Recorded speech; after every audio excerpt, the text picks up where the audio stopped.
Welcome to the Perennial Pride Podcast with Tom Suvansri. Here you'll learn new strategies and approaches outside the typical advice to help you gain more control and freedom with your wealth so you can maximize the impact for your families, future generations to come, and the community at large. Every episode is designed to help empower you to determine the best course on your journey to financial freedom. Welcome, Perennial Pride listeners. Really excited to be on this podcast. I'm excited to talk about this concept of family banking. You may have listened to the prior podcasts. Probably, I think that was episode 1 or 2 related to family banking. And it's one of those foundational pieces that have become part of my family's life. And it's certainly a big chunk of what I help educate my clients and people, anyone to listen to learn about. So really excited to share that. And so I've often been asked to share more details on it. So as part of this likely 2-part series, I'm going to break it up into how do we use the family banking strategy all through life? And given that I'm a sports enthusiast, so I'll kind of break it up into quarters and see how that shapes up, and maybe we'll have a fun halftime show. But before we get into any of the details around it, what I wanted to remind people of it, people who are listening to this probably understand this, is that there's this concept of a discomfort bridge. And I read this in the book called The Wealthy Gardener. If you haven't read it, I would highly recommend it. It's a really, really well-rounded book around thinking about wealth in a lot of different ways, not just the dollar component to it. And they brought up the concept of its comfort bridge. And it's the bridge we all have to cross to basically get what we want in life. And that could be anything from our health, our wealth, to our family life, whatever it is, that there's a natural need to go through some discomfort and challenges to achieve what we want in life, right? Things don't just come by accident. They're not going to just be thrown on our laps that for us to take. And maybe that happens on occasion, but that's just going to be pure luck. But for anyone who wants anything in life, whether it be a lot of wealth or a loving relationship with their family, it's going to take some work and likely discomfort, because we have to push ourselves out of what we know and learn and experience things that just might put us in positions that are just not comfortable.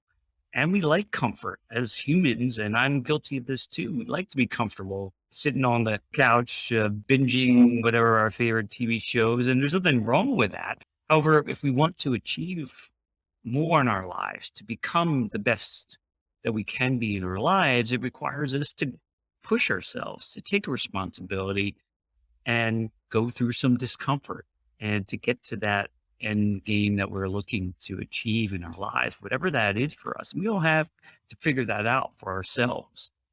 Just because I say it's important for me, obviously doesn't mean that it's important for you, and vice versa, but that we have to discover that. And once we do, we have to recognize that sometimes we're going to have to push ourselves to get uncomfortable and cross over that discomfort bridge so we can achieve all that we want and become all that we want to become.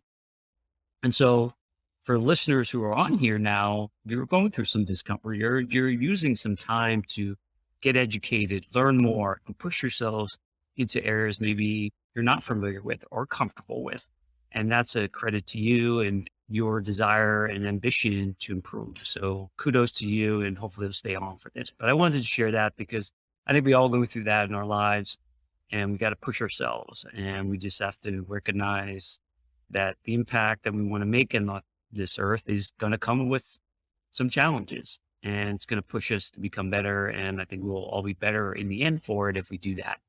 So enough with that. So let's get into the family banking strategy. And this is, you may have heard this, infinite banking or privatized banking, bank on yourself. I mean, there's so many names of it, but at the heart of it, it's a process and strategy to control the financing of our lives in all shapes and sizes. And it's a process and strategy, and it utilizes a specially designed whole life insurance policy as the tool and mechanism, but it's really a process and mindset of how we can control our wealth and use it fulfill our life dreams and aspirations. And that's really the part of the matter. So, and it's something to be used all through life. So what I'm going to cover are basically four segments of this.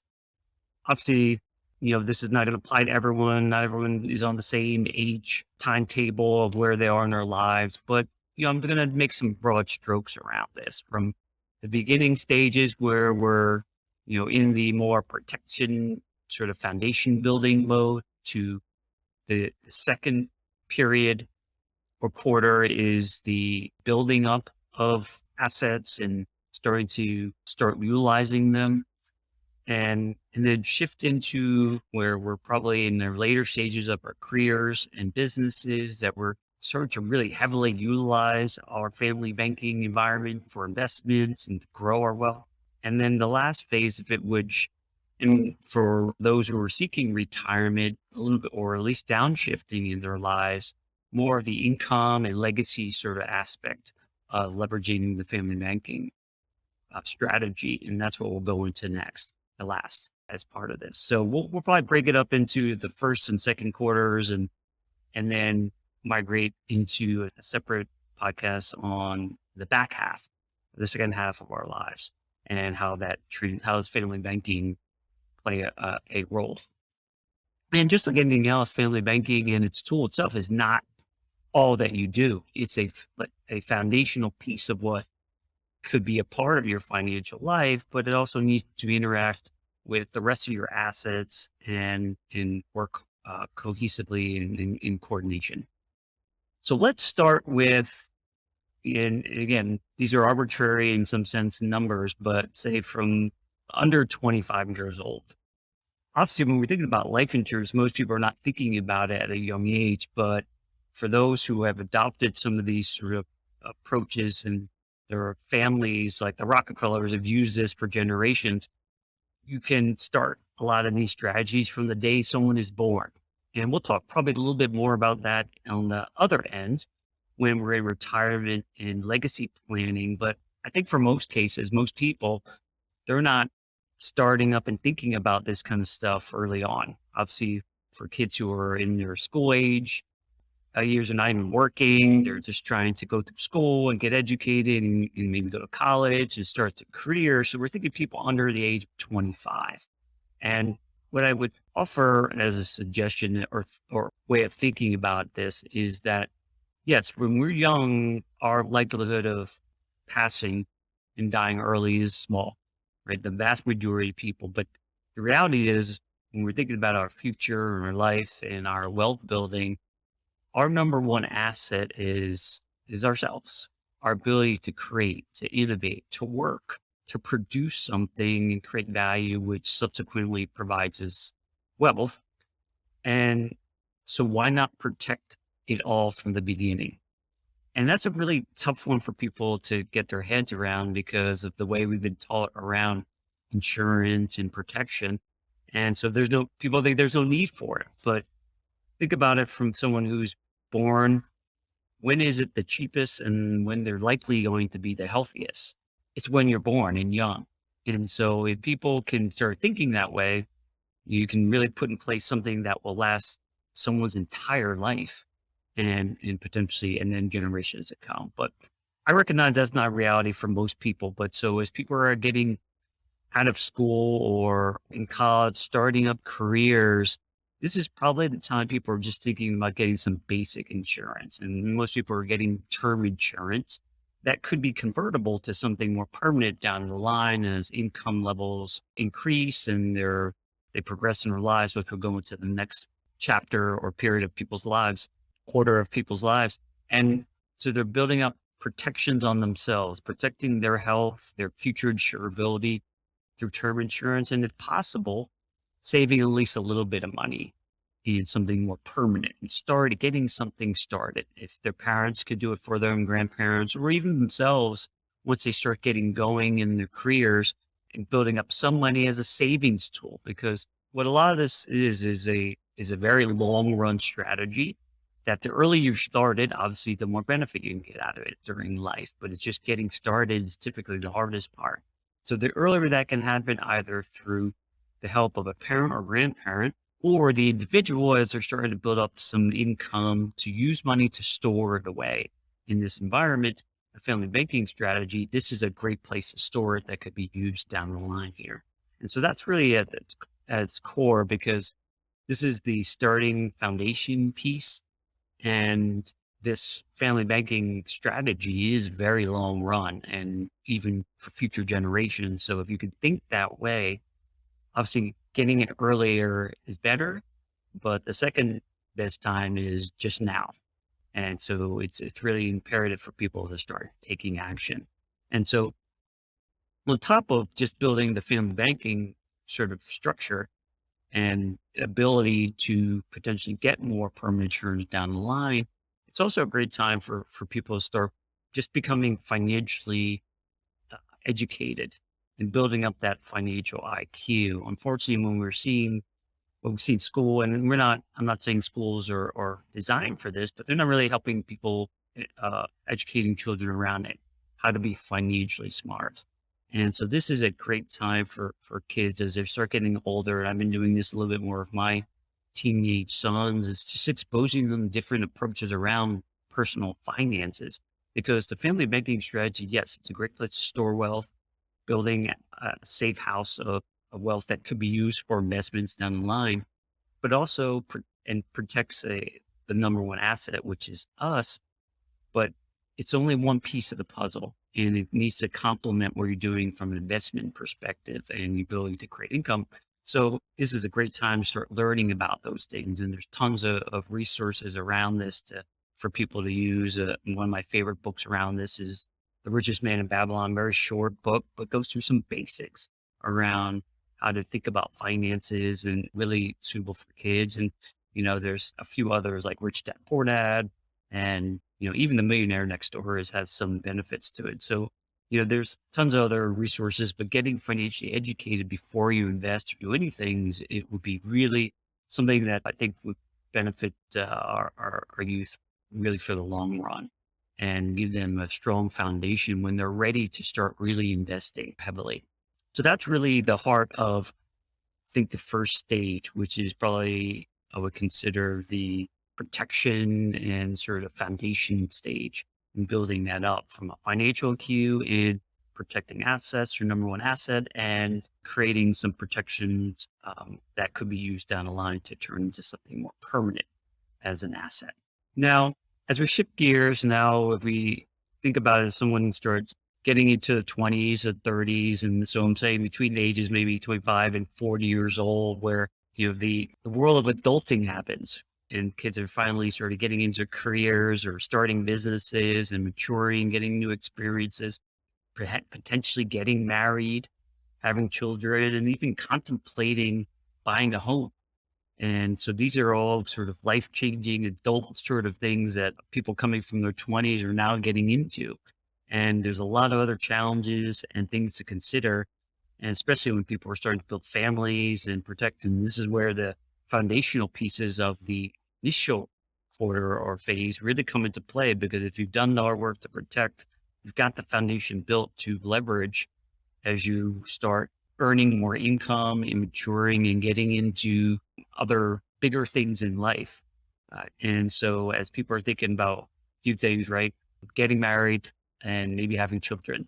Right now you have a family to protect, and what that wealth building looks like going forward needs to be protected, because then all the dreams that you have for your children or your family's future could be at jeopardy and subject to failure. So having a family bank that provide some protections on premature death is so key. And that's why term insurance can play a role, but then building up a savings vehicle through the family banking environment is paramount to get going and using more income to feed this thing, because we're going to start using that in a not so distant future. So you can either add more coverage or convert some of the term insurance that you accumulated in the first phase of life and start using this as a savings vehicle and a protection vehicle. And it's going to be a really powerful tool. And then as you start building up assets in here, you can start actually use the money from your family bank to put a down payment for a house, first house, right? So now you can control some of that financing to use on something as significant as purchasing a home. And it's a, tremendous way to do that. And then you can control the financing arm of that down payment. Your equity actually doesn't get stuck in your home. And that's what a lot of people today are facing, where they have significant amounts of equity built up in their home, but that equity doesn't really earn anything. So I would prefer that you can control that financing through the family bank. And then as you start paying this loan off, it opens up the use of those dollars for other things as you're still protecting your family with the same dollar. So it's a really powerful way to finance things like maybe your first home or an investment property or anything in that world of investments that you feel comfortable with. The other with this time frame too, as you hopefully growing in income and assets, right? You need more protection. And that's why keeping your health, being mindful of your health is key, and getting a lot of coverage, earlier than later when it's cheaper because the insurance companies don't have to offer this to you. So having coverage early when you're healthy can help you build assets and use this sort of strategy, even if something happens to your health. So it's really key to get ahead of this just in case, because I run across this often enough where people can't get coverage anymore because of some health issue and they want it and they can't get it. So really getting ahead before you need it is so key. You'd rather be 10 years early than one day late. And so this is the epitome of that example. So outside of maybe buying a first home, obviously getting into marriage, protecting children, also, it's also to help potentially fund college education. That's another big expense people in this sort of world around that age thinking about. Like, how do I fund my college? And for a lot of folks, they may be using things like a 529 plan or some other vehicle to do that. And certainly there are pros and cons to that, but that we won't go too deep into now.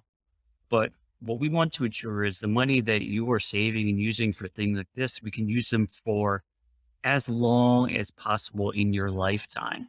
When you go fund a tool like a 529 plan, when you build it up as it starts to gain momentum, then you're actually having to stroke checks and write them to the colleges, and all that money that you've built up and done such a good job no longer earns for the rest of your life. And it's a massive opportunity cost. So here we can control that by saving money in our own family bank, and then leveraging the money from the life insurance company or even a bank to help fund our college costs, and use our money to actually continue to grow in the background, right? And be there for us and compound for, decades on end into the future instead of just handing it off. So it's just a different way. And we'll probably have another episode on just strategic ways to fund college, but just using that as a way to say, how can I fund that and keep more of my money in my control and working for as long as humanly possible? And this is what the family banking environment and strategy helps us to do, is keep more of our hard-earned money working for us, compounding, growing, undisturbed from taxes, losses, or anything that we can control and use for anything, like buying a house, like paying for college. And then hopefully in this sort of world and this time frame, you've gotten a better glimpse of what you are more interested in investing in. And, one of the concepts we always used in educating clients is around trying to balance risk and control. And oftentimes we were taught that we have to hand off our dollars to someone to invest for us because not capable. And we lose a lot of control on where those dollars go, what they're invested in.